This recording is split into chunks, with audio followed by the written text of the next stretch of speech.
مستشار الرئيس الفرنسي نيكولا ساركوزي أن تكون الشائعات الأخيرة المتعلقة بالحياة الخاصة للرئيس وزوجته كارلا بروني هي نتاج مؤامرة. ونشرت صحيفة لو جورنال دو ديمانش الأسبوعية أوائل مارس الماضي شائعة مفادها أن ساركوزي وزوجته كان لديهما عشاق، ثم نقلتها عنها مطبوعات أخرى في مختلف أنحاء العالم.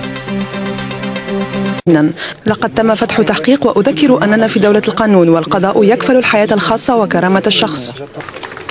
قصر الإليزيه أعلن أنه يملك وثائق تثبت تورط رشيدة داتي بهذه القضية، حتى أن محامي ساركوزي اعتبرها تواطؤا.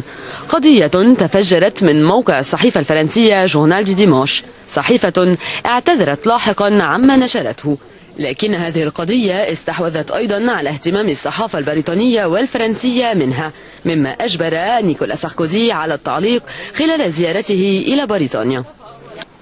لن أضيع ثانية واحدة من وقتي في هذه التفاهات.